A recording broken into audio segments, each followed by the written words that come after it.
relationships. All my relationships are harmonious. I am in harmony with my world.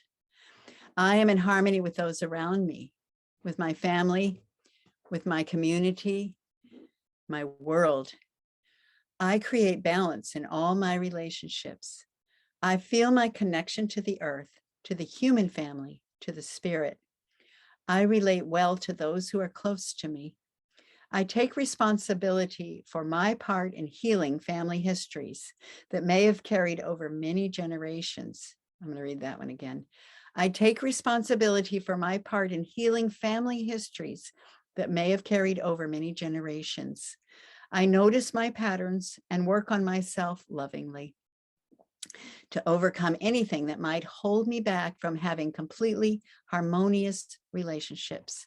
I accept myself and others with love and compassion, and the quality of my relationships is constantly improving. This is my ultimate relationship, my special one. So I'm really lucky to have met this guy when I was 25 and he was 24. And you know what? We just been having a good old time. So Yeah, we have.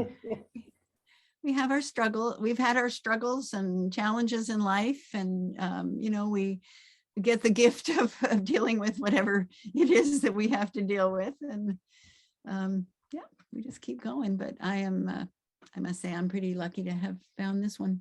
Yes, I'm pretty lucky to be with this one too. So. Mutually lucky. Yeah. And it is all about relationships. So, yeah. And everybody ultimately wants to connect lovingly with each other. So that's the good news.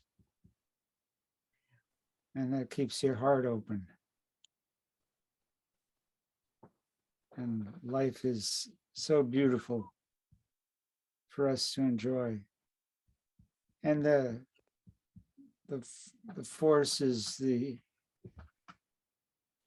intense beauty of the creation that continues to unfold.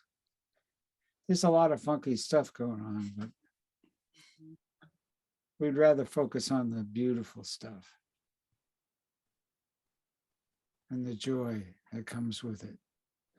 So relationships, as I don't know if any of you have ever been involved or with Native American people very much, but they speak of every living being as their relations, all my relations. It's just part of their way of seeing things, seeing the world. It's not just people, it's not just family, it's all of life we are related to. And I think that's what I've learned. Dean and I have learned so much from our Native friends to appreciate that we're part of nature. We're kind of dominating right now, but we should be as equal partners in nature, because we can't live without it. Nature would probably be okay without us, but but we need nature and we need one another. And so, there's so much we are blessed to learn and grow with in every person that we're involved with, whether they're the person who's checking out our groceries, or the person who's in the hospital taking care of our parent, or, just the kid down the block. These are all part of our family, our human family, and our life family. And of course, the Dalai Lama sees it that way too, that we're all sentient beings, and that's how he deals. So this is the lesson too.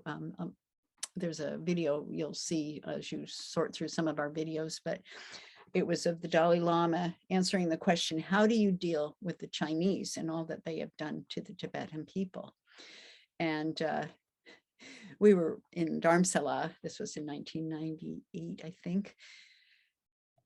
And Dean was behind the camera videoing. We were with a group of women Tara dancers, and we had a sort of private audience with the Dalai Lama with 40 people, not too private, but, and anyway, so we're like all curious, how do they deal with it? Because he's, has so much love in his heart, so much compassion. And he said that they see everyone, they see the Chinese, they see everyone as mother, brother, sister, sentient being. They're all sentient beings. And then he looked up and he saw Dean behind the camera with his big long beard. And he just started cracking up. And he said, but like him. And he's just going the beard, pretending to have a beard. And then he's like, but you open it up and we're the same inside. And it was just so beautiful. And we have that on video where he's just going through this amazing awareness or realization that there's this person in front of him who's really, really different from him. Looks different anyway. But when you take, the lid off, they're the same inside, and they are truly those particular two. But also just, I think, pulling back from all the things we've been talking about today in terms of about love, and even loving our enemies and loving the ones who might be doing us harm or doing harm to others, that those are still sentient beings, and that they still deserve our love.